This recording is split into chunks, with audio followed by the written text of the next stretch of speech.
Hello and welcome to Paupers to Monarchs, your perfect hub for competitive pauper. I'm Skura, also known as IslandsInFront, and I'm joined by Jędrek from Mystical Teachings. And after a while, we are back to talk about the bans, or lack thereof, Paupergeddon, and the meta of pauper we are in right now, because it doesn't seem to have changed much. And so, that said, the bans, or the ban announcement, or the announcement. So a couple of days ago, we got the no changes announcement addressing mainly sneaky snacker or lack of a ban thereof. So, Jędrek, what do you think of the announcement, of the lack of bans, of the communication style, of keeping, I guess, ornament in the format, I guess? Okay. So first of all, even though I don't agree with the decision to keep Snacker in the format, I don't think it's the end of the world by any means. I think Pauper is still a great format and a highly enjoyable one for me. And I do think that I do believe that Gavin and the rest of the panel truly believe that Snacker doesn't have to go. Like, it's not like they are lying to us or something like that, and saying, oh, there is no problem where there is clearly a problem. I think you can make a good case for banning Snacker, and I think you can make a good case for keeping it in the format. And they chose to make the latter, and the numbers are on their side. And personally, I think in this case, it's more of an eye test thing than numbers. Like, when you look at Pauper games, Snacker is just so warping. And they mentioned it even, like the fact that every black deck plays 4 spell bombs. And they started with like mostly in the sideboard and some in the main deck, and they gradually crept up to 4 in the main deck. Like, many decks have 4 spell bombs in the main deck now. Many of the like Giant Affinity Gardens type of decks. You see cards like Torch the Tower, cards like more Fairy Macabres, more Graveyard Hate in general, as a way to deal with Snacker. And I do think that we said it time and time again, the premier Snacker deck is Madness, and Madness is a very hard deck to play. And I truly believe that if you fashion some sort of a license to play Madness, which obviously will never happen, but even if you do something as easy as, for example, if you see somebody casting Lightning Bolt on the first turn from 20 to 17, you immediately ban them for life from playing Madness. If you do that, unless they have like really, really good explanation why they did that, which is not, I'm playing burn deck, I want to bolt my opponent, then I think the Madness win rate just rises significantly, because the deck is quite unintuitive to play if you are told that it's a burn deck.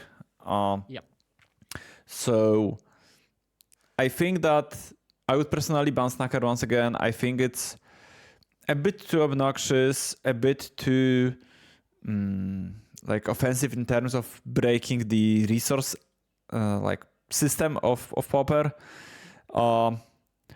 And yeah, like, if every removal spell, or like if more wildly played removal spells would exile, then I can see it being like a reasonable card. Like, if you have Swords to Plowshares, and I'm not arguing to have Swords to Plowshares in Pauper because it would be absolutely insane, but like, if Swords to Plowshares exiled, if Lightning Bolt exiled, or if Scred exiled, if one of the black removal spells exiled, even hell, if Gutshot exiled, whatever, I think then you can have an argument for this being like a fun play pattern.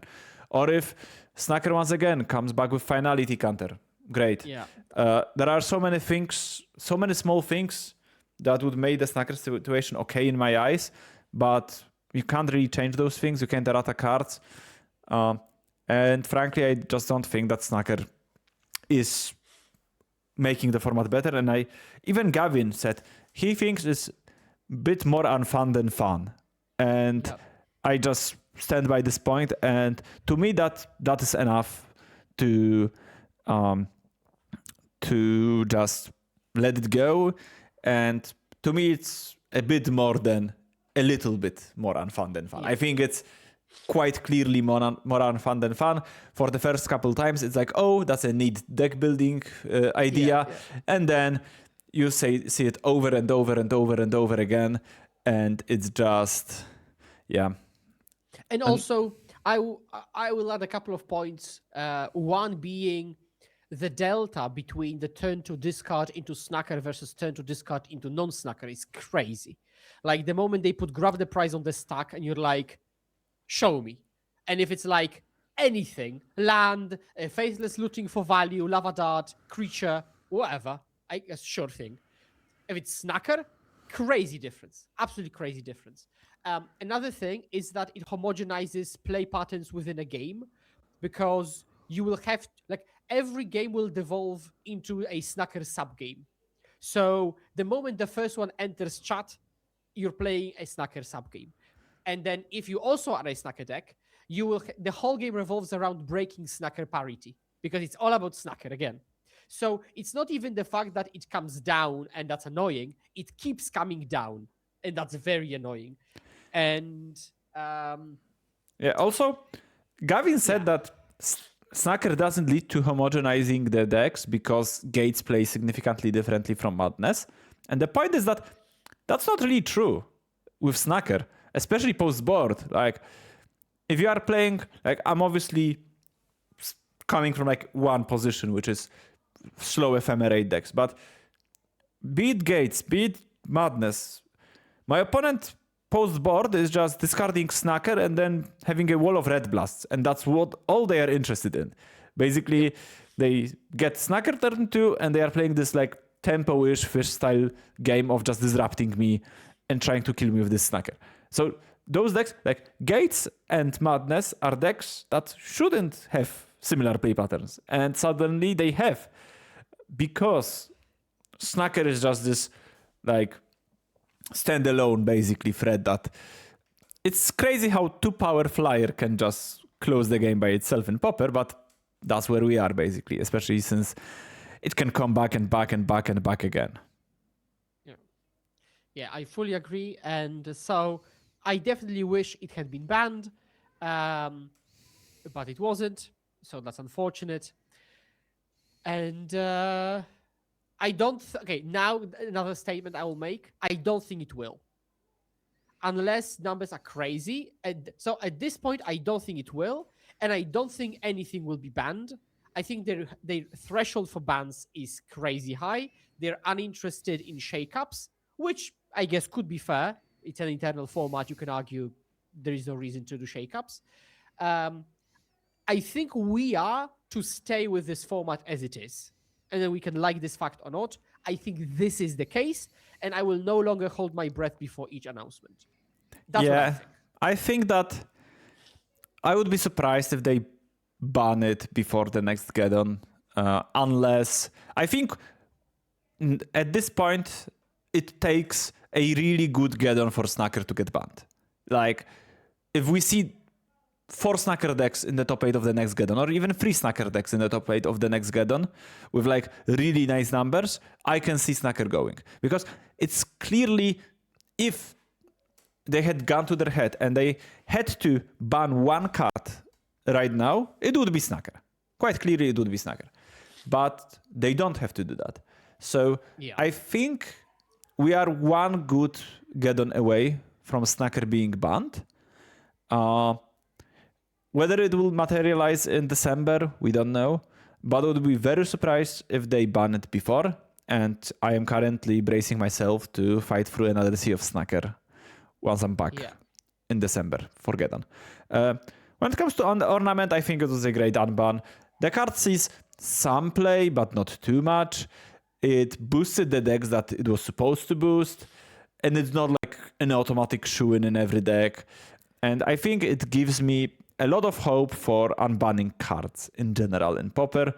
Because if Ornament is like clearly a fine card, how many more cards in the ban list can be fine, but they weren't back in the day.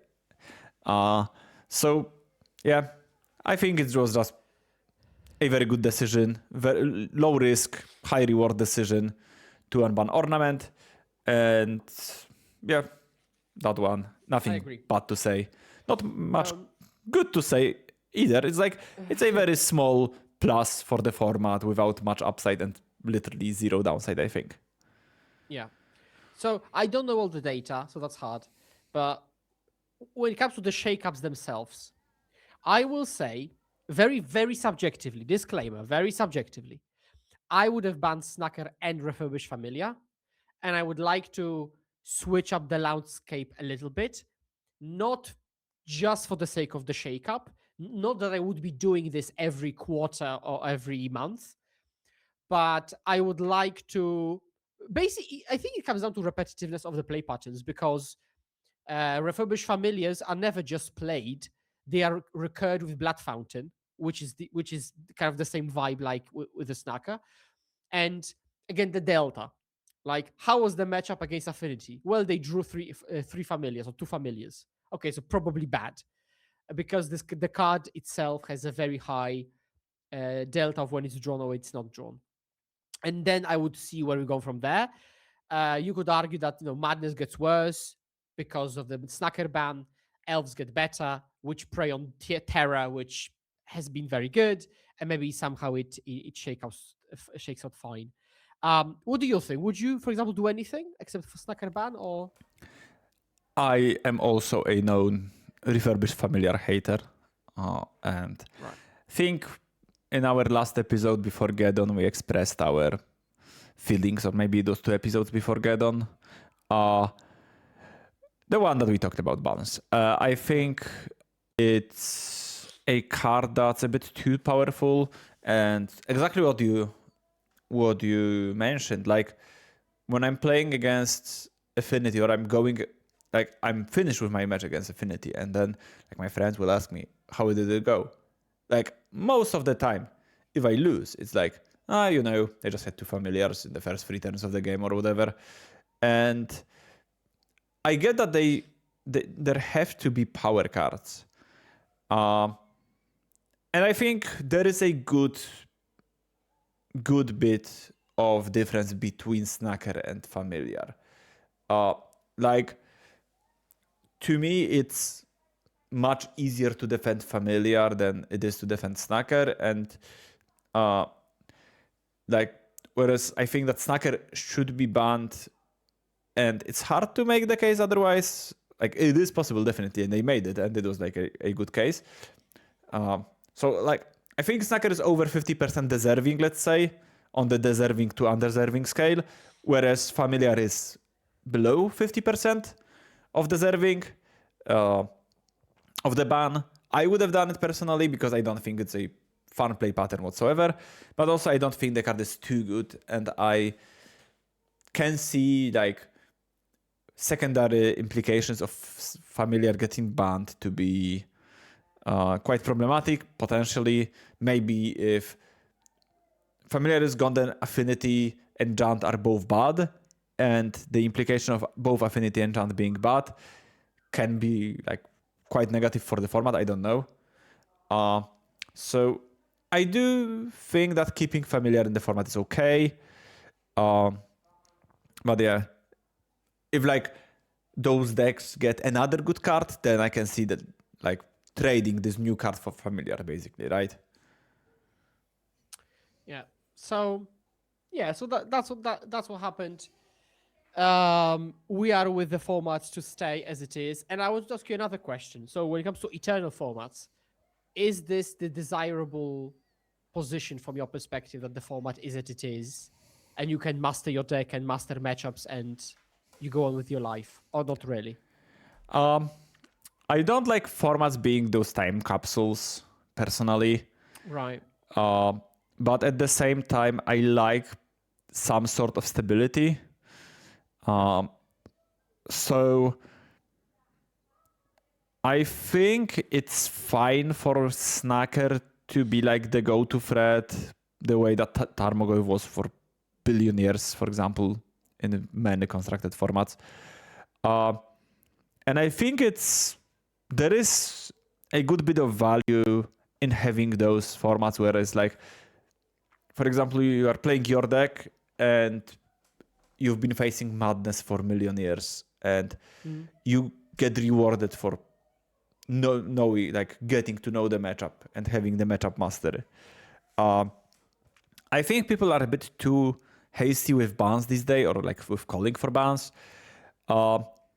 And of course it's fresh. Of course it's nice, and for like content creators it's good to have new formats and new wave of like freshness. But also I think the stability is nice in terms of not like the financial stability, because Pauper decks are cheap, but like experience stability. Like if you can't devote that much time, like in a short period, to like relearn the format before like a big tournament.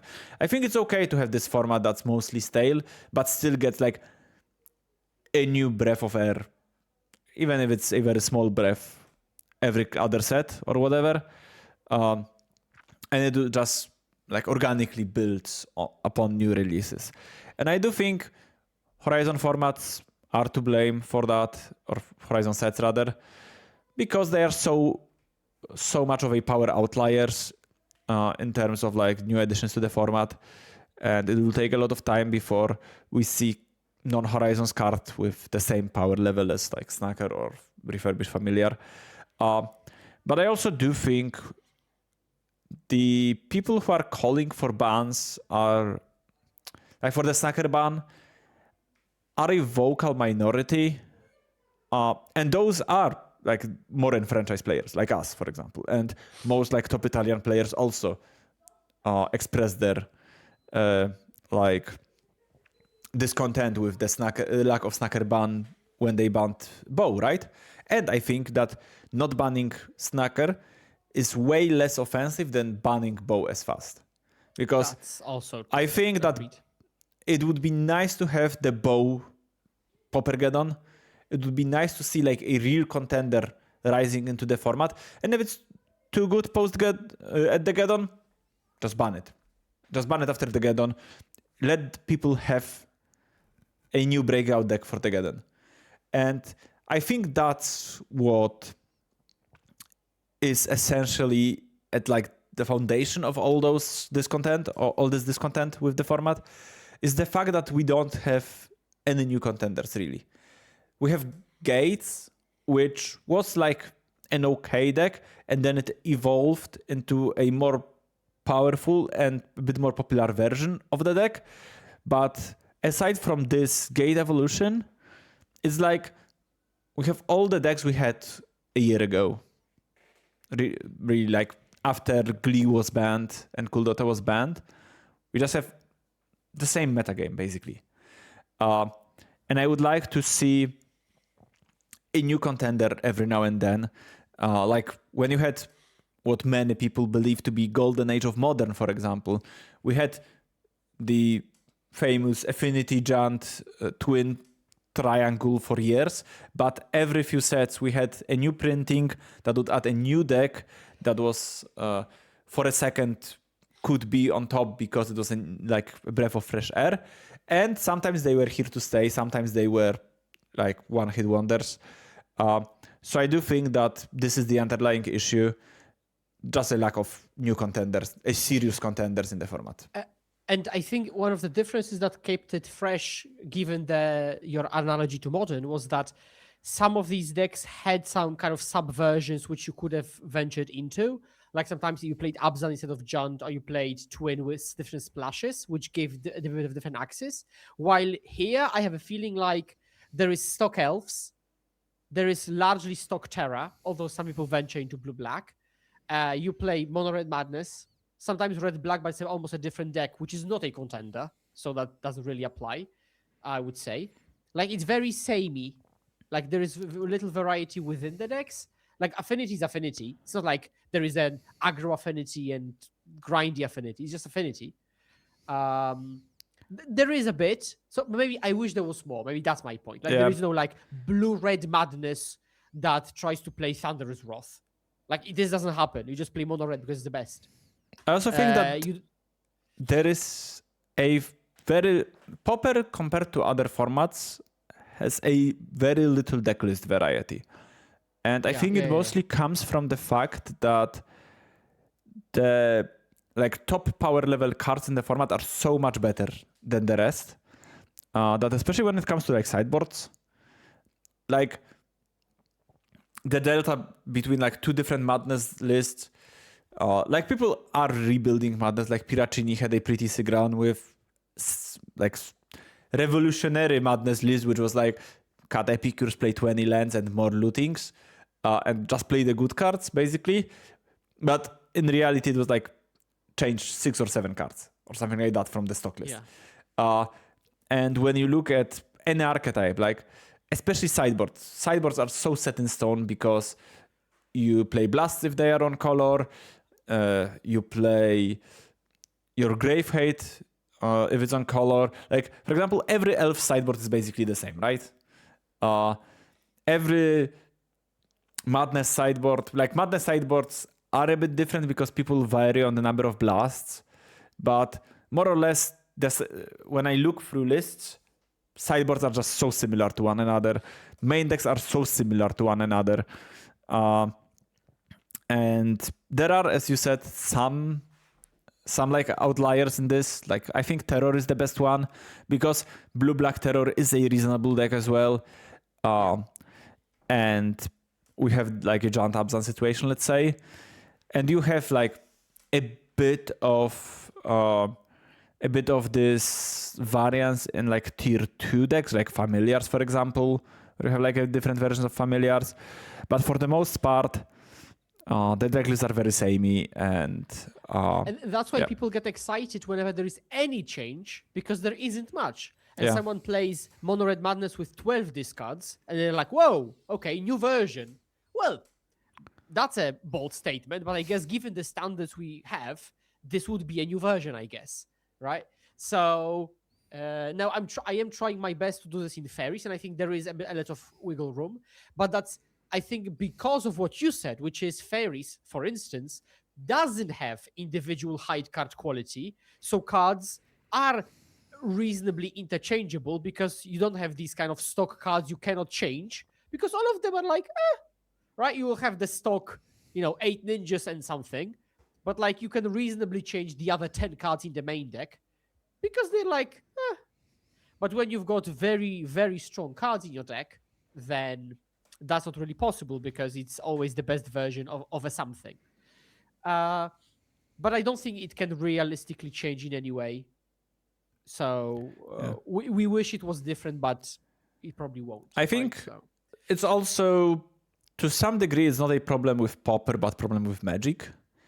And with this era of information, where every data just travels at light speed, quite literally sometimes, and it's just so much. It's impossible to get this level of like granularity in the format as you could 10 years ago with Modern. Like people will just gravitate towards the best decks, and they will gravitate towards the Modo results or whatever.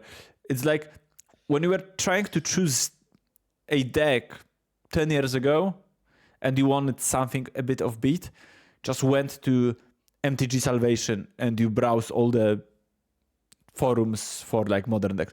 Now when you want to choose a deck, you go to Goldfish, and it's very hard to find a like Diamond in the Rough on Goldfish, right? It's just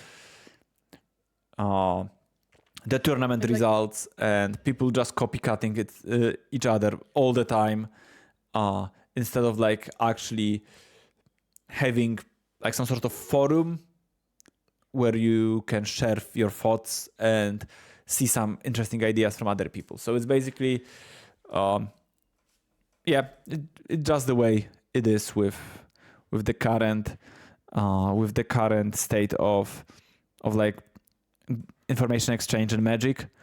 And I think this is a very interesting topic in terms of like, are there downsides of online clients? And I think this is a bit of a downside for online clients, which is both you and I are playing Gridbound recently, and that's a nice like charm about this game, that there is no online client, so there is much more discussion between people. But this is not a Rift Bond podcast; it's a Magic podcast, so we're not gonna like go into it. But yeah, I do think that to sum it all up, I would like Snacker to be banned. It's not. It doesn't make Pauper a bad format. It's far from it. Pauper is still a great format, I think. And the one that I look forward to play the most of any Magic the Gathering format right now by a very wide margin, I'd say. So, yeah, I'm just happy that they didn't, I don't know, make some insanely moronic decision. That I don't think they would have, like. Yeah, true. But yeah, I'm just, if they tell me, if they told me that, okay, so this is the Pauper format, go every 4 months and play Paupergeddon with this format, I would be, yeah, I'm fine with that. I'm just gonna do that. And maybe after 3 or 4 years, I would be bored to see the same metagame, but maybe I wouldn't have. I don't know. Yeah, so I think I like the way you phrased it. I think if we froze it in time and this was the format until the end of time, I think I would still enjoy it. And I also think that people out of boredom or interest would venture into different stuff. Like there is a reason why at Paupergeddon, to which we'll move shortly, 30% is random or other, right? Because people want to play their mono black sacks and stuff. So it's still pretty diverse when you actually get into it. So yeah, and also one more thing about the stockness of decklists. Like I know firsthand when I have like in my fairy Discord discussions, it's like someone plays 2 dispel instead of 2 spell piece. It's like, whoa, hold up. And now we have like a whole discussion about this because that's the only thing that moved, right? So it's like a whole thing to discuss these 2 slots. Yeah. It's never really like, for example, now I'm playing the camera with cryo shutters. Again, that's actually like 6 slots different than normally. And that's a huge change, insane change. And I'm happy for it. I'm happy there is this change. But it's never like actually proper different. It's still rather copy paste and then change a few cards around. Yeah. I guess one more point that I wanted to make is that we are, especially myself, you've been playing Pauper like competitively a bit longer than I have. We are still relatively fresh to the format, both of us, because you've been playing your first Paupergeddon was like 2023, the end of 2023. Exactly, yeah. Yeah. Or 24 even, actually. Yeah, end of 2024. Yeah, so not even 2 years, and I've been playing it for a bit like year and a half now competitively. And there is like, because I think there is some lack of exploration in the format that you mentioned as well, but we don't know if all of that was already tried. I very much doubt it. But it's hard for me as a newcomer, relative newcomer, to just judge if every idea that has some potential was already tried and dismissed. And sometimes I'm like talking to some other people and they're like, yeah, we tried that X years ago and it was bad. And to some extent, I don't really want to trust them. And I want to like, was it really bad or you just didn't like it for some reason? But also like, you can't test everything for yourself. Yeah. So yeah, just interesting observation to me that, yeah, it's definitely like a format with a vast pool of cards, but like obviously like 90% of commons are unplayable. Stone Cold unplayable. So yeah. So now, given that the format is as it is, let's then take a look at what it is as it is. So with that said, we had Paupergeddon happen, and we've got data from Paupergeddon, but also not just the main event, because great people at Paupergeddon, cheers to them, aggregated the main event, which is the 2-day 1,000-person tournament, and the top Pauper player of the year, which is an invite-only tournament, and Paupergeddon Rebound, which is for people who did in day 2, and it's still like a couple hundred person tournament. It was So we've got 370 or 80 people. I've played that Crazy. event. It was something like that. It was like massive, almost 400 people Yeah. for a side event. So our sample is like almost 6,000 matches of Pauper Magic. So that's proper a lot. Actually, when it comes to the Paupergeddon itself, very quickly, I'll say that I actually did enjoy the Paupergeddon quite a bit, although the weather was pretty harsh.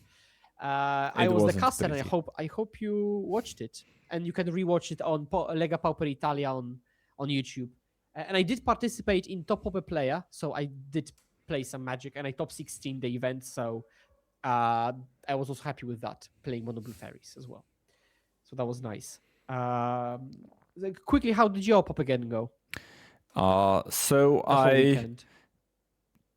went 4-2-1 in Top Pauper Player, which I think was like around 23rd, 24th slot. I can't recall. That's decent. That's decent. Yeah, and I lost my winning into day 2. It was just a whole weekend and a whole trip, because then I went to MagicCon and then I went to Brussels for a Team GP, so I was on the road for 3 weeks. And also that's why we recorded now, because I got back to Poland at the very end of July, so we decided that we're just gonna wait like a week and a half more or 2 weeks to wait for the bans if anything happens, and that's why we are recording now, even though Paupergeddon was like a month ago. There was a whole trip of near misses and finishing just outside of prizes by like 1 win in almost every tournament I played, which was quite soul crushing, but it was still playing a lot of Magic, which was nice. So I played Ephemerate in both tournaments. I wished I played Familiars. I just came to the conclusion that Familiars is just a superior paper deck for white metagames, and that's what Paupergeddon is. While Jeskai has some pluses and can be a better metagame call for online tournaments, and is like an easier deck to play online in terms of like time constraints and clock. But yeah, I just wished I played Familiars. So far, whenever I played Geddon of Familiars, I day-2'd. And when I played something else, I lost my winning in both times. And both times I played Skret, so maybe the card Skret is a problem, who knows. So basically, if you counted your win ratio with those near misses, the win ratio would be good, but you would have unfortunate split of wins and losses. It was like over 60% both tournaments, but instead of going 0-2 and deep into the other tournament, I was like, like 5-3 or 4-3 because I had a bye round 1 from my league, and 4-2-1. And yeah, the draw was against a Gates player that was quite pleasant, but also quite slow. And I got a bit unlucky in finding my Mystic, which was really, really deep into my deck, so I couldn't stabilize in time to just win the game, and we end up drawing. It wasn't like I had lethal on board and my opponent didn't want to scoop. I was like 5 or 6 turns from winning, probably. But I was starting to turn the corner. But yeah, we have the deck lists. We're gonna go over the top 8 deck lists, of course, and we're gonna go all the way down to number 23. And you might think, why 23? Is Michael Jordan your favorite basketball player? And I would say, no, it's LeBron, also plays with the same number. But like, maybe not my favorite, but... those are all the people who finished with 11-3 or better, which is like a cutoff that's like a clear cutoff. 11 wins was enough to top 8. Well, 11-2-1 was the lowest score in the top 8, so you had to win 11 rounds out of your first 13 rounds. So then you can maybe draw in the last one. But yeah, that's just like an arbitrary cutoff for us. And if you go down to 10 wins, then it's much more people, and we don't want to go over like billion lists. 23 is still like a lot of list. So That's without quite a lot, yeah. further ado, transition. Boom. And we start with a list winner. that's quite unfortunate that for some reason I can't get it to put it down. So we're gonna move Skura a bit, maybe. Maybe I can do it like... Because it's like the very top of the page, so I can't... Yeah. Maybe you can make it smaller, but although that's a different host of issues, but if you go Control minus...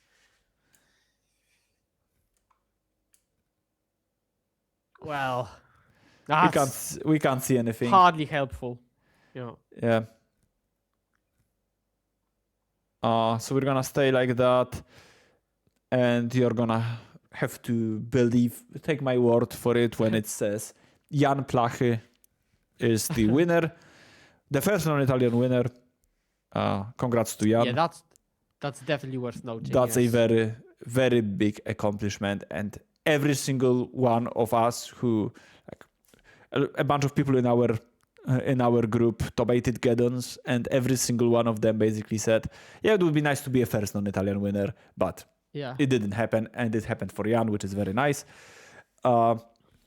So I'm just gonna read the creature split, which is currently obscured by Skura's camera.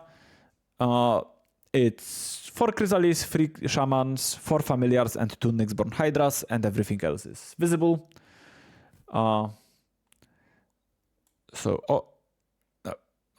we can see that it's Jan winning, so that's at least... You can see his name. That counts for something. Basically, there are 2 ways of playing Jand, I think. There is the Gixian version and the control version, let's say. And Jan is very firmly in the control camp with Blood Fountain, with Toxin, with all those things. Whereas some other people like Walker, for example, plays more tempo, I would say oriented version of the deck. Although the word tempo is doing a lot of heavy lifting. Yeah. It's not like a proper tempo deck, but it can play like one in some matchups. So Jand takes it down, and I think, to me, it's surprising, because I will say, and I'll also use my cheat sheet with win rates as well and stuff, I was expecting Jand to do much poorer, because I don't consider this a good deck. I'll just say this personally. I think it's just way too 50-50 in the sense that it can win every match, it can lose every match. That's the first thing. Second thing, it had 11% draw rate. 11%. Last Geddon, it was still like 10-ish. So it's an incredibly draw-prone deck.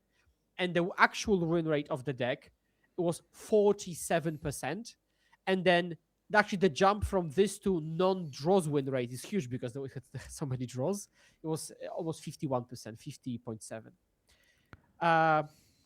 So my point is, I think this is more of an outlier than the rule.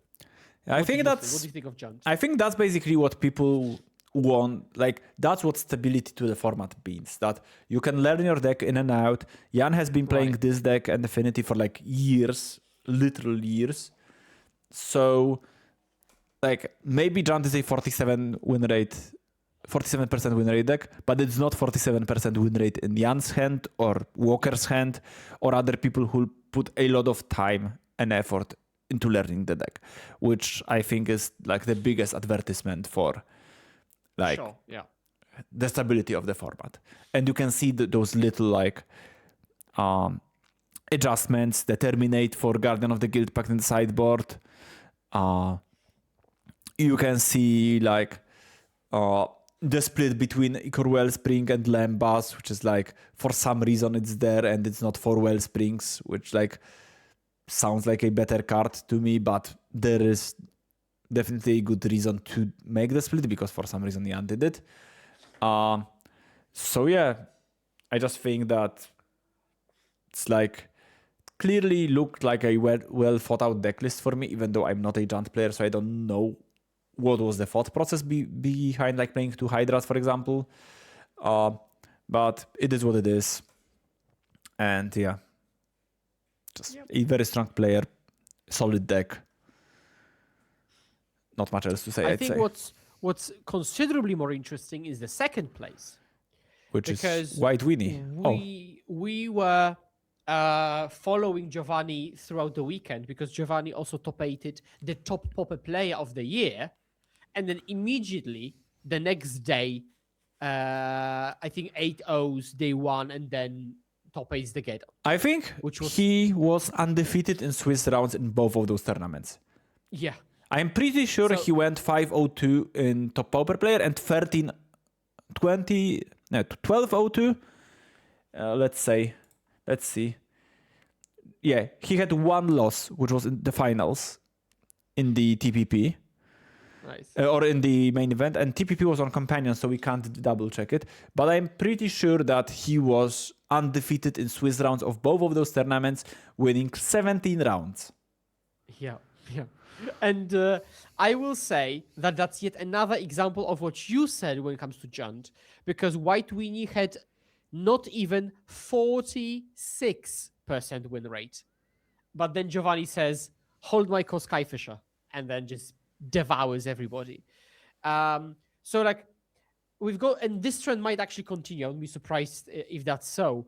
Would you say maybe that Pauper just rewards mastery kind of disproportionately? I think it definitely does a bit. It might, like, it can reward mastery disproportionately, I think, to formats with, like, for example, in standard, it just changes too fast to become a master.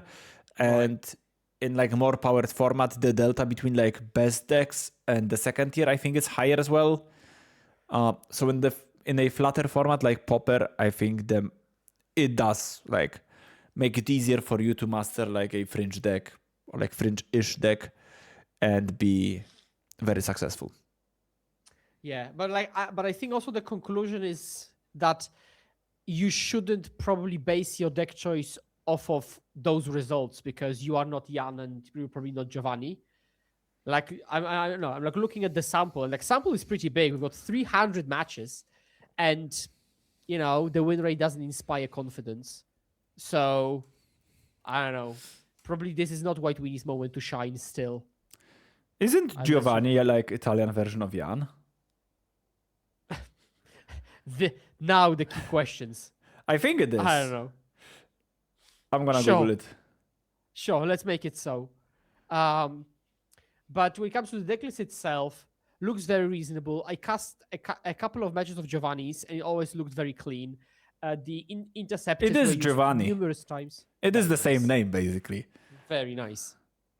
So we need some John to take down Geddon, I guess. Maybe third place. Who knows? Interceptors have been very cool on camera.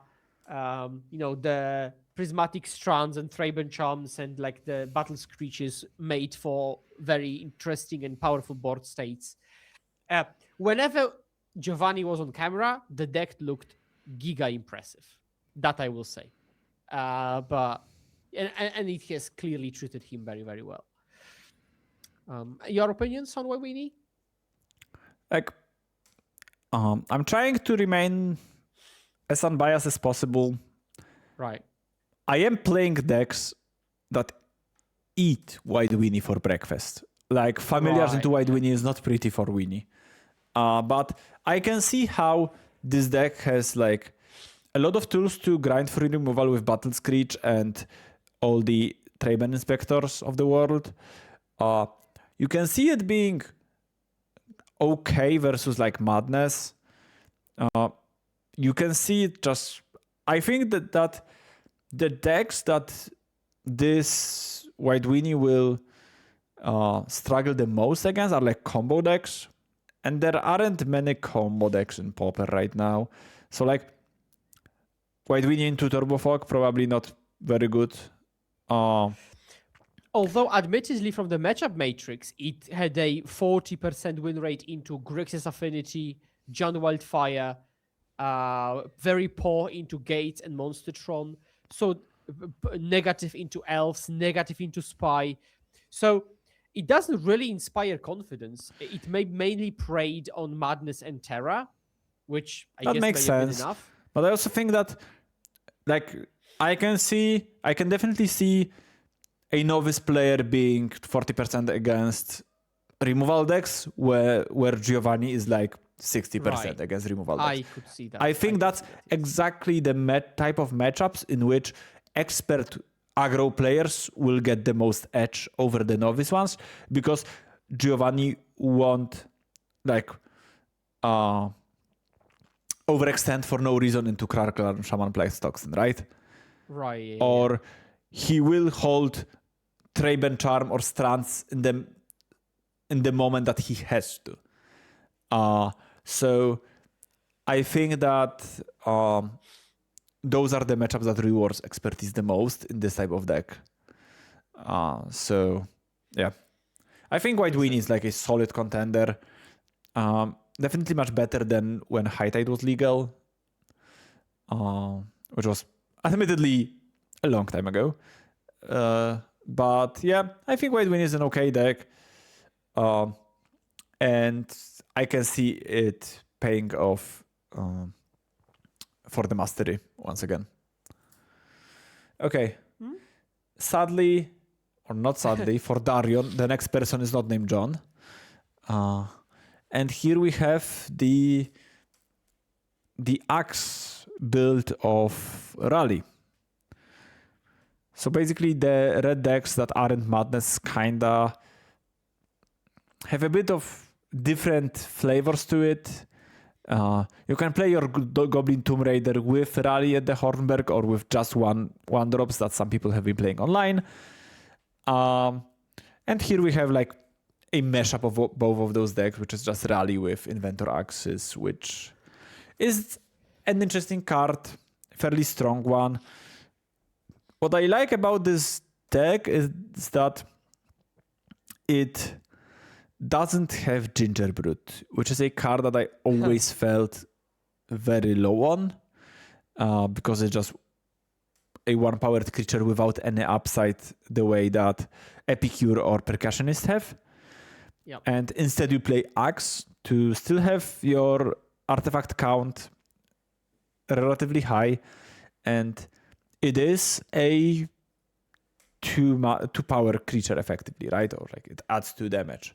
It has flash, so it's like nice as a combat trick, plays well against blockers.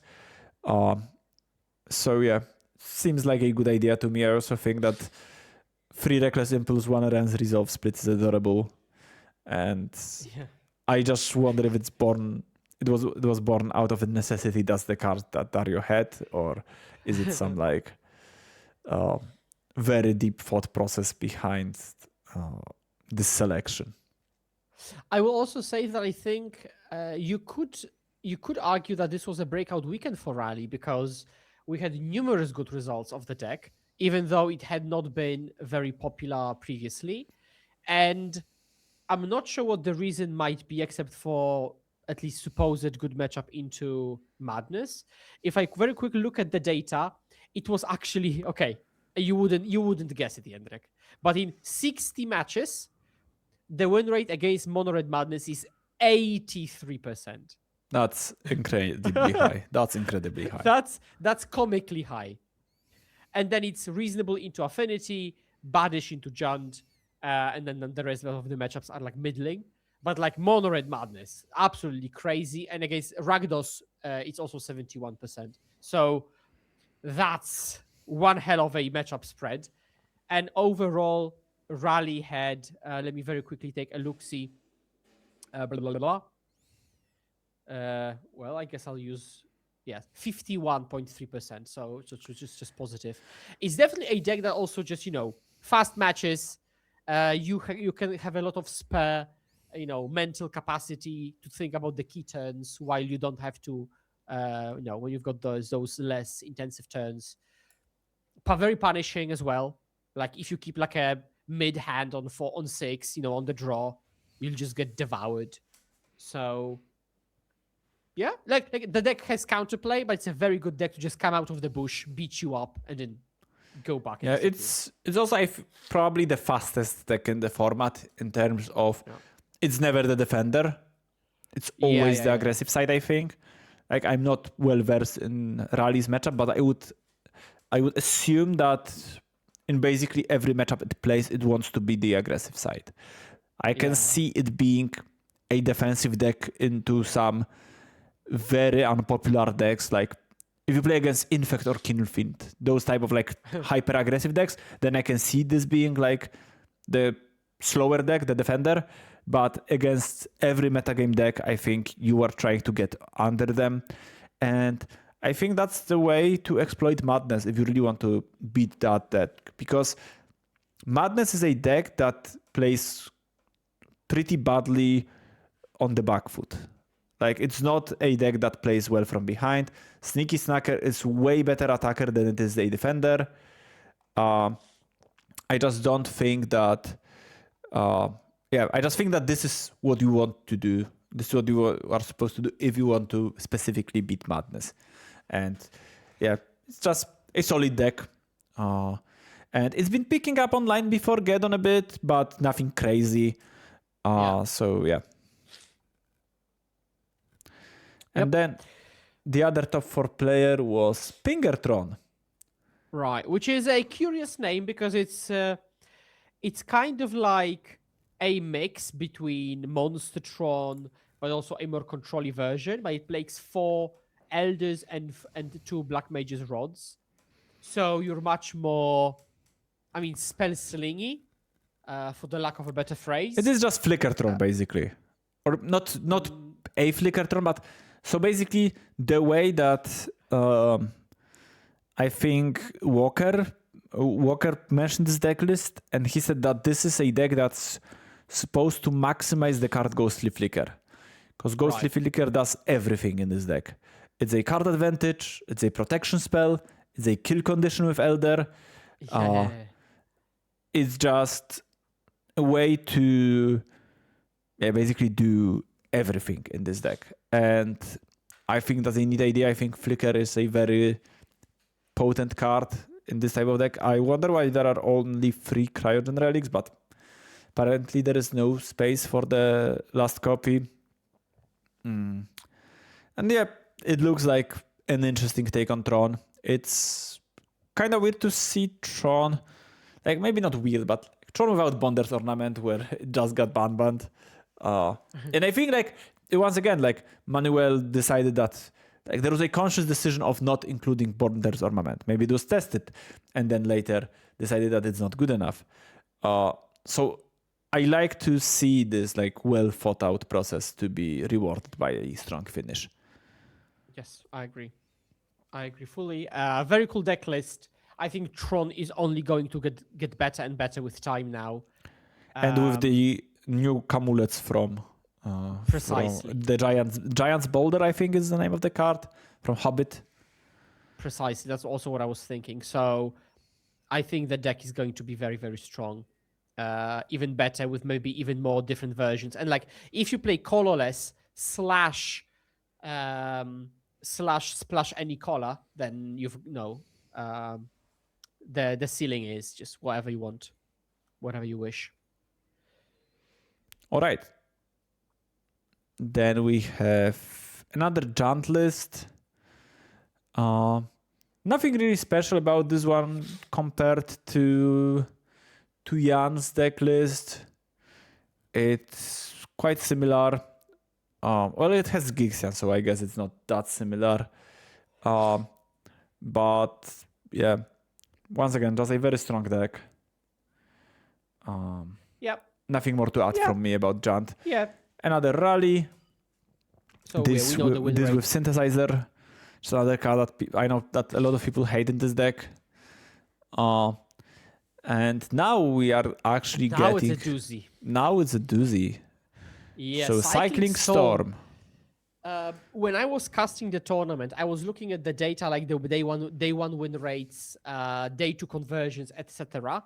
And I think one of my conclusions was that this is maybe secretly, not so secretly, a combo format, or rather combo decks can thrive in this format because everybody is so grindy. And like if you're a combo deck, if your opponent is trying to bring back a 2-1 tapped, thinking they're winning the attrition war, you couldn't be happier.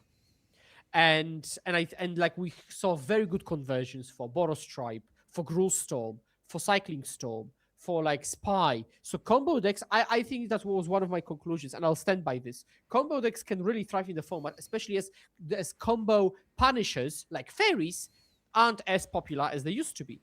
And when I look at the win rate for Cycling Storm, albeit with a small sample because it's not a very popular deck, I assume you would be surprised to see it's 54%. I wouldn't be surprised because I got beaten by Cycling Storm in my win.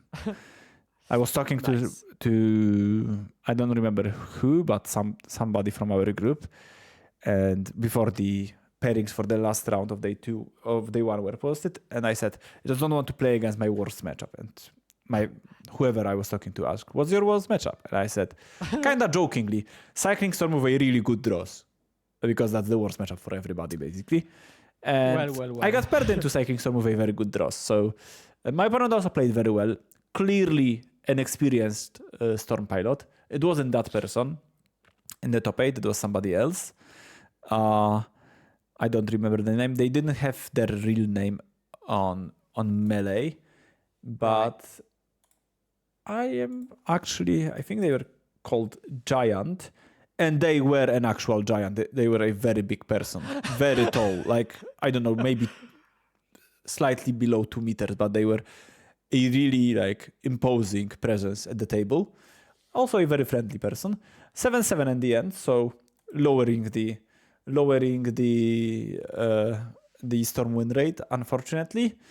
But yeah, I think also shout out for Giant for playing all the rounds down to 7-7. Like 6-2 into day 2 and then 1-5 day 2, and you still play. That's true love for the game. Yeah. Which we condone here. Love of the game is why we go to Italy every few months to play and eat pizza. So Cycling Storm, maybe a sleeper of the format. My personal conclusion is that combo decks are sleepers of the format more broadly, especially when people are like, Jund, play control version, Affinity, I'll play just 3 neutral monitor but more blood fountains. Like whenever people just want to do their thing, which is value, you're like, I couldn't care less. I'll kill you now. I think one addition that's interesting is 1 copy of Bark Form Harvester, which has an activated ability of 2 mana, put target card from your graveyard on the bottom of your library, which allows Cycling Storm to go infinite. And with this card, they can beat infinite life, which is a very interesting addition, because I was wondering whether Cycling Storm can beat infinite life, and I think with this card you can, and without you clearly can't. So yeah, that's nice. So yeah, Cycling Storm, shout out to combo gamers who show that it's still possible not to just play endless, grindy games in this format. Yep. And number 8, closing out our top 8, is Andrea Feltrin, back-to-back Geddon. That's top crazy 8 work. competitor, which is an insane feat. Absolutely crazy work. Playing Monstertron. Yeah. With 4 copies of Rooftop Percher in the main deck. That's an interesting card. Yeah, Rooftop Percher in the main deck. So Monstertron, some people say it's going to get very, very strong very, very soon, which I could actually agree with. And if you look at the win rates of Monstertron, it's actually it's 49.3 in a rather big sample. Relatively big draw rate at almost 7%. So that is surprising to me. But I have actual respect for the deck when it comes to the power of the deck. But I think it's just a bit too, whatever happens type of deck. Because without the Tron itself, you are not doing anything. 4 copies of Scour from Existence in the sideboard. Based. That's wild. And now you can play 4 giant boulders instead of barrels in the main deck. And you can play 8 exile target permanent for 7 mana effects. Yeah. Which makes it even more important to actually hit the Tron. So like on your lucky day, you'll probably be unbeatable. I'm not so sure on the bad day. Yeah, definitely the biggest delta between Tron and no Tron Yeah. out of all Tron Yes. versions. Yes, exactly. That's how I would phrase this, yes. Which is why I like seeing some crop rotations. I wonder if you Yeah. can play 4. Probably not, but yeah. Yeah, I would happily lean into that given how strong and weak you are, depending on the draw. Yeah. Okay. Then we have Grixis Affinity at number 9. Right. 2 Kenkus in the main deck. But other than that, there is nothing like super innovative about this version, I think. Just Yeah, and I'm not sure if you'd guess the win rate of Affinity. It's a deck I've been, I think, a bit too often overrating because the cards seem to suggest that the deck should be very good, very, very good. But the numbers don't show that. And okay, the deck, 45%. no. But 50.7. 50 points, that's a perfectly good win rate Yes, for a just, popular deck. just a normal win rate. Which you could say is interesting / surprising because, again, it plays a ton of the best cards. So have you got any speculation on why that it might be? Because like it's not like that. No, we've got dust to dust decks running. What's the around. draw rate for Affinity? The draw rate is 4.4. That's very small. I thought it would be Right. higher. True. Yeah, so now I have no idea. I thought it was just a bunch of draws and a win rate without draw would be like 54% or something, but Yeah. So that's surprising. I'm not sure why the deck doesn't win more. You could say it's because of the pilots, I guess. But then my argument would be that the deck has arguably the biggest individual card strength. So this should alleviate a little bit of that, right? Because it's, even in bad hands, you just play the cards and then it should be okay-ish. So yeah, that's an interesting development. I agree. Then we have Elves. Right, Elves. Um, Elves, the deck list. Well, one land grant. One to land lignify grant. tech. One land grant is a choice. Yeah. I don't And think what why is- it was made, but it's a choice. And what's even more surprising is that the draw rate for Elves is almost the same as Affinities, 4.3. I can see that. Like, it's a removal-less deck that can clog out the board, and like, I imagine playing Elves Mirrors when both people have Well-Wisher, for example. This list doesn't have Well-Wisher, and most list doesn't, but like, I can see the matchup just going into the like a gridlock so often. Also, like Elves versus White Weenie can go that way, I think. Elves versus Gates. So yeah. And the win rate is below 50% at 48. So kind of disappointing for Elves. I guess that's the presence of possibly Madness making it so. Actually, let me check because I can check. That's nice. Because Elves into Madness had 24%. And actually, pretty decent otherwise. So, yeah, killer matchup. Very clearly. Then we have another Madness. Altartron. So we had... Actually, isn't it? It's the first Madness. Oh, it's the first Madness. It was, it was two rallies. It was two rallies. We just talked about it a lot. Yeah. And the win rate was almost just on the dot, 49.8. So Madness just perfectly balanced with an actively very good matchup into Jund, but otherwise kind of disappointing. So Yeah, and Elves, of course, right? This was the version without Kessig Flame Breather that some people decided to play with 4 mock sites, so 12. Yeah. As you said before, 12 discard outlets for 2 mana, and then lootings on top of that. Yeah. Interesting choice. I don't know about Epicure over Kessig. which is also like, I think Epicure is clearly the lowest power level card in the deck. Yeah. Especially since you can't bank on it connecting in combat more than a few times usually. So I don't know about that.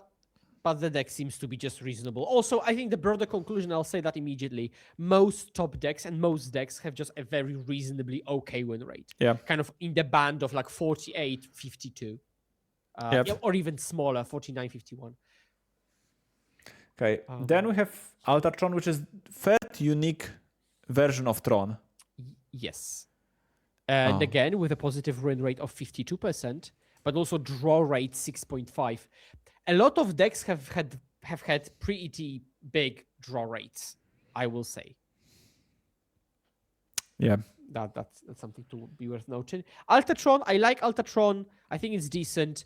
The main reason why I like this personally, and that's the type of player I am, it's much less reliant on having Tron. And once you do, you're much less reliant on having the right colors. Yep. So I have liked this deck for this reason quite a bit. I agree with everything you said. Very nice. Also interesting, this is a deck with 4 copies of Eviscerator's Insight and 0 copies of Ichor Wellspring. And actually 3 Prophetic Prisms. Yeah. So, yeah. Which Crazy. I think is a bit interesting. Then we have Tribe, which is a deck that I'm personally quite high on. I think and I've mentioned it before we went to Geddon. I think it's an underrated deck. I think having the potential of just winning on turn 2 straight up is quite nice. And at the same time, you have a pretty good grinding game with Snackers and with Eidolons. And Magma King Artillerist can win outside of combat, which is also nice. Yeah. So and it's still like you say a pretty good mid-range deck with like lightning bolts and blast in the sideboard, a good color. Like red and white have good interaction. So you say you're quite high on the deck. Have you got any bets what the win rate may have been? And again, it's aggregate win rate. So it's not just Geddon, it's the whole weekend. Whole weekend makes it a bit lower probably for me, but I'm still gonna aim high. I'm gonna say 54%. Joke's on you. 57. That's very high. That's very high. And if you exclude draws, it's 59. It's very high, actually. Yeah. So, well, I mean, again, it's kind of bridging the gap between the grindy and the combo. And it's a snacker deck, right? I think Tribe is really good, and I think people might be misbuilding it a bit. I think the mana base could maybe use some work. And of course, the balance between how much combo, how much grinding, how much interactive you want to be as well. Because I've seen bolts, I've seen also lightning axes, etc. But I think this deck shows a lot of promise. I also like the lack of Spirit Mascot in this version. I think it's a card that's just very easy to block. And the fact that it grows so much is kind of meaningless very often. Whereas Magma King Artillerist is a harder card to deal with. In terms of like interacting with it in combat, and like just pinging your opponent instead of putting a counter is a more valuable way of pressuring, I think. Also like 2 flings, another card that like you have 2 flings. Some people play 1, some people maybe play 0 even, but 2 fling 3 artillerist is like a high dedication to winning outside of combat, basically, which is nice, I think. Yeah. Yes, I actually agree likewise. So Tribe, one of the big winners as well. Again, a combo deck. Oh, with a combo. Then another combo deck. We have Spy. Right. And we had a lot of Spies in the 11-3 or better because, we'll see more Spy then. This version has main deck Flaring Pain, which is quite interesting. Oh, And it's also like playing around Giovanni, I guess. it's a sneaky Flaring Pain because there is no mountain. There is one Jack-o'-lantern to cast it. So your opponent might think, oh, I'm safe. I just have my Prismatic Strands, and you fetched all your basics and you don't have mountain in the main deck. And then your opponent is like, surprise, I have Flaring Pain with Jack-o'-lantern, which is quite nice against Strands, which is a popular card in the format right now.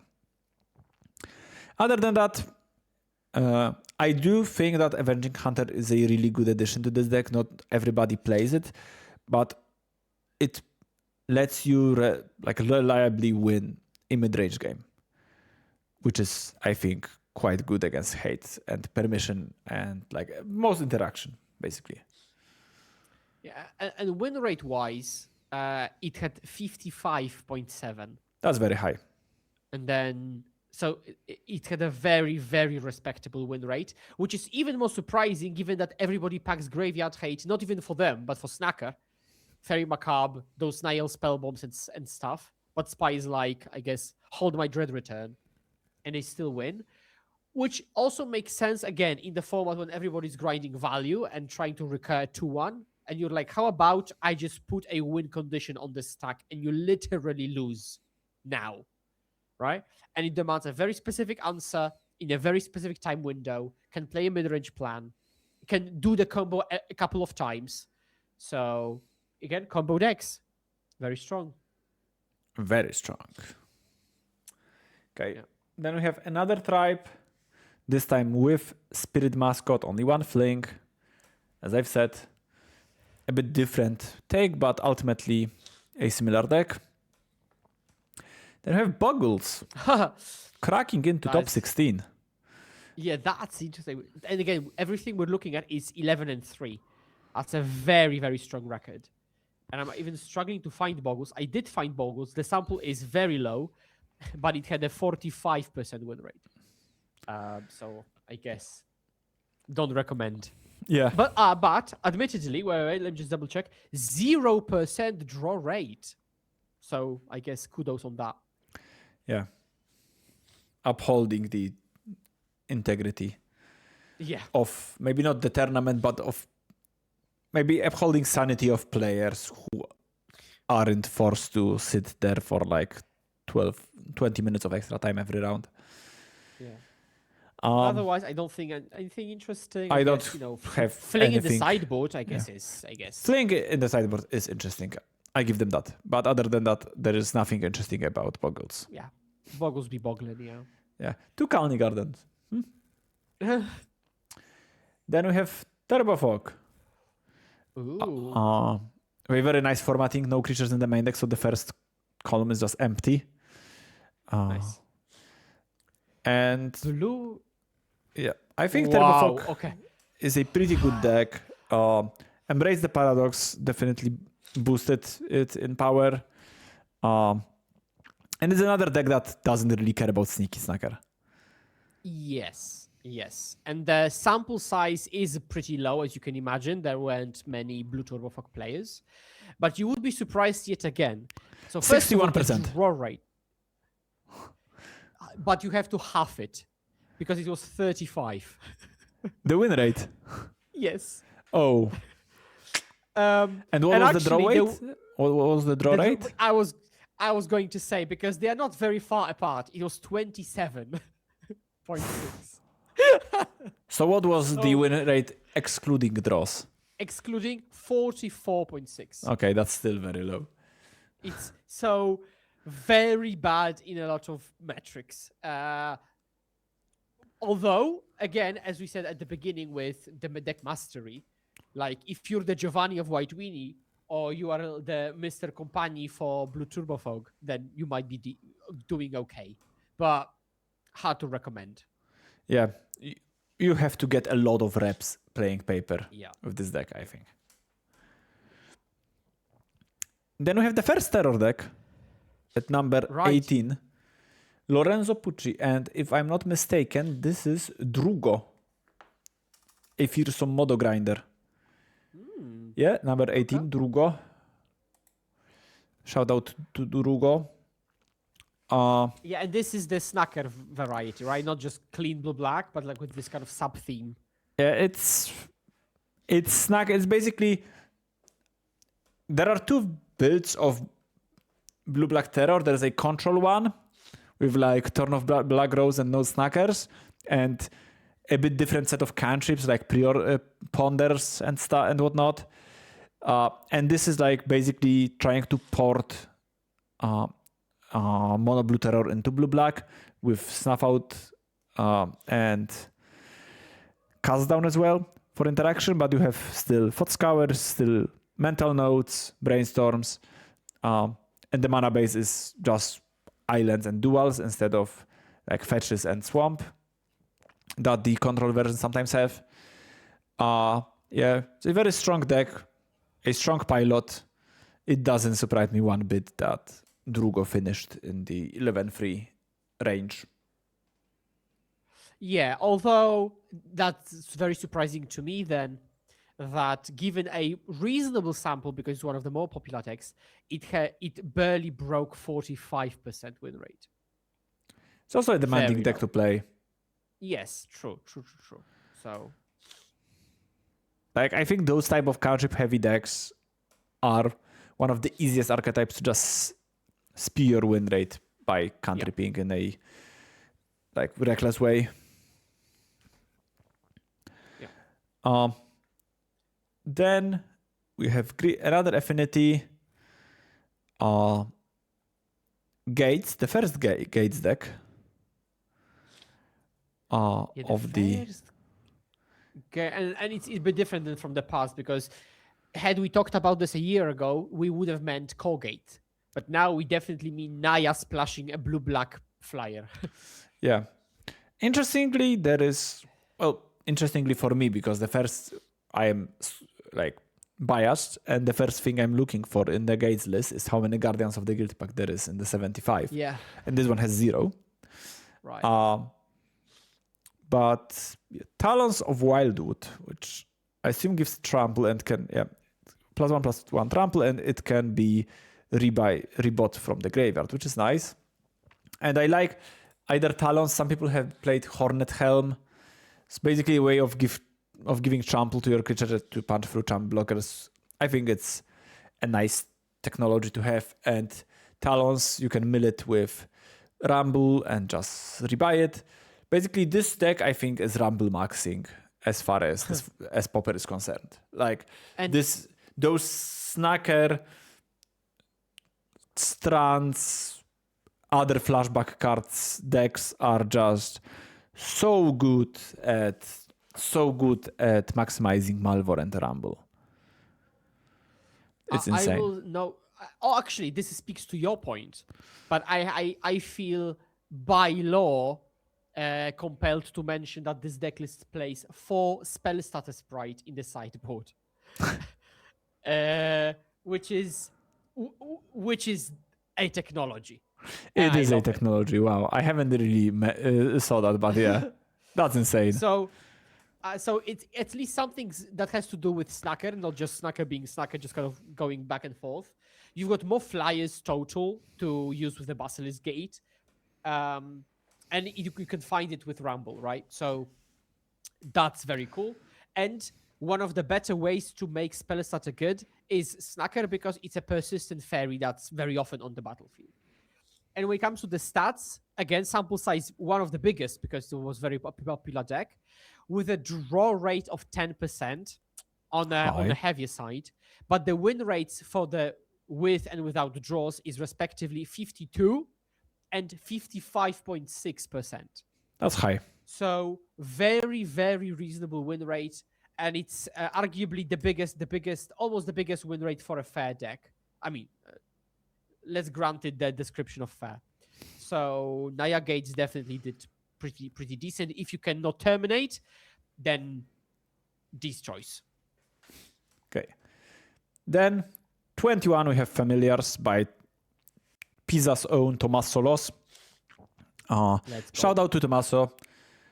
He also hosted me when I was in Pisa for a couple more days. We played some games in his place, which was very nice. And he had a lot of interesting ideas about familiars that I tested for myself as well. So the big innovation, let's say, in this version of familiars is playing abandoned attachments in order to make deep analysis and prismatic strands better. It was traditionally a role that was fulfilled with Modern Age, but unlike Modern Age, abandoned attachments is a card that you are not actually embarrassed to play, which is a very nice upside. And if you want to hear more about this on the Mystical Teachings YouTube channel, I recently recorded a challenge with this deck, and there is like a very short, like sub 10 minutes, I think, deck talking about abandoned attachments, and I'm not gonna make this episode of our podcast any longer by just repeating that info. Basically, I think FAMS is an extraordinarily good paper deck. I like this build. There are very few things I would change. Mostly, I refuse to play Dust to Dust in the sideboard. But other than Dust to Dust, I've been playing Tommaso's main deck almost the same. I only have one Prismatic Strands in my list, and I have third Ephemerate instead because I think that Ephemerates are really important. And with attachments, you can discard it when it's bad, and you have Formule Drifters to take advantage of it. And I have the optimal, I don't know why I did air quotes, because it is optimal mana base of 7 islands and 3 planes, and everything stays the same. This is the version of Familiar where I can get behind 4 copies of Azorius Chancery. Having Chancery to pick up the basic and discard with attachments has been very nice. So yeah, I think that this is the version of Familiars that I'm playing right now. I've been pleased with it. I would like to find a way to play the 4th attachments as well. Overall, very nice deck. Shout out to Tommaso. Great player, great finish. Yeah. And the draw rate was actually pretty low at 2%, or a bit above 2% for Familiars. And the win rate was also above 53. So overall did very well, as it always does, it seems, at every Geddon. So yeah, just once again, I'm so stupid that I haven't played the deck. It's so good, obviously.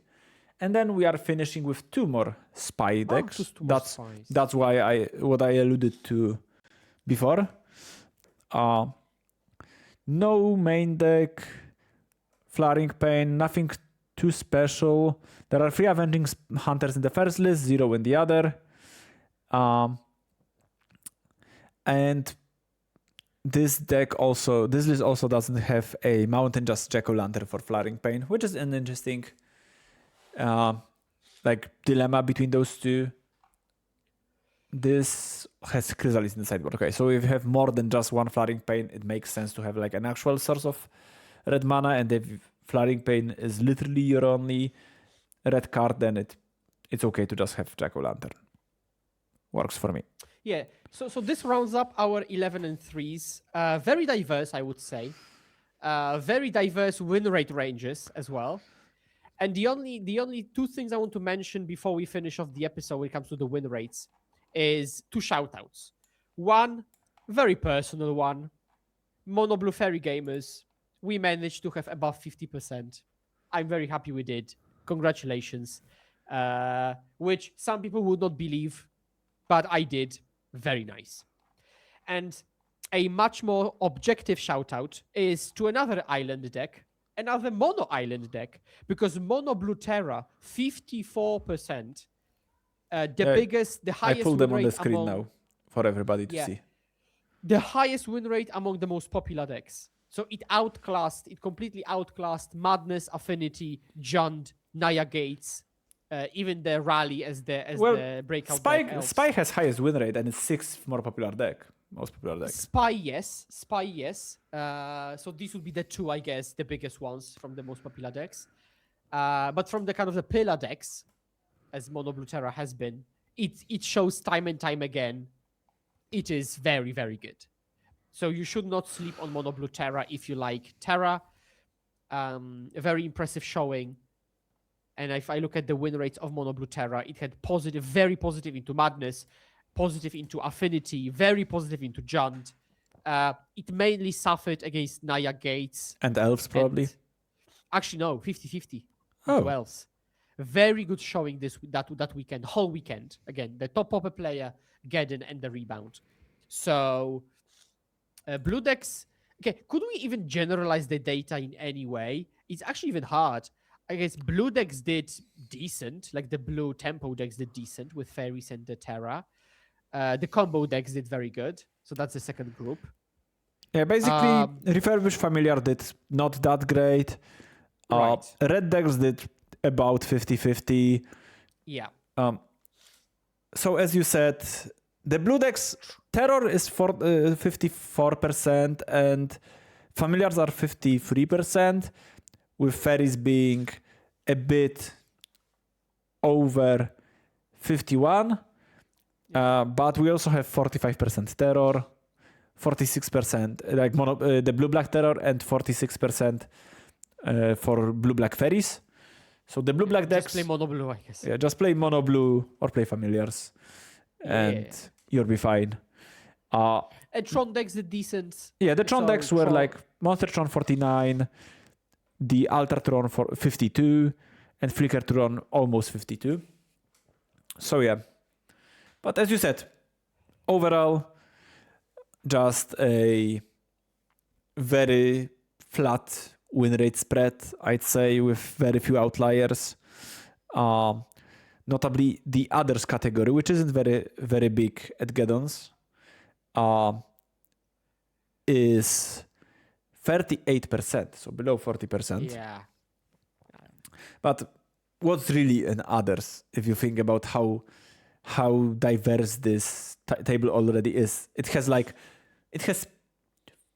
fucking Pili Pala with like one person playing it. So what's in others? If there is a row for Pili Pala, I don't know. It's probably decks that like people haven't submitted their deck list online or something. I don't know. Yeah. I don't know what's possibly in others in this case. All right. I think that's it, right? That was a bunch of data. I hope you enjoyed it. This is the landscape of Pauper right now. We are supposed to have a nice short episode, and it's probably the longest episode we've had with hour and a half. As most of you probably know, if you are following Pauper, Kriblingsley has stopped gathering data from challenges. So massive thanks to Kriblingsley for doing that for as long as they did. But that also means that our podcast will change, because the whole idea of it was trying to present this more statistical, less emotional, I guess, approach to Pauper, because there are billion of podcasts where people just yap about what they like and they dislike. So starting from now, we're definitely gonna record way less frequently. Yeah. We will mostly focus on Geddons and other major Pauper showings. Like there is a ban list happening, then we're gonna talk about it. If we go to another big non-Geddon tournament, we're gonna talk about it. If there is like Pauper Genesis 2.0, we're gonna talk about it as well. So like if there is like a big Pauper thing happening somewhere in the world, we're gonna cover it and we're gonna discuss it. But we're not gonna do the like week by week challenge results anymore, because we have no data. We don't have those. So yeah, that's it. So thank you much for joining us. This has been Paupers to Monarchs. I've been Skura, also known as IslandsInFront. My co-host Jędrek from Mystical Teachings. It was very nice to talk about Pauper. And, as always. we'll see you next time. Cheers. Bye-bye.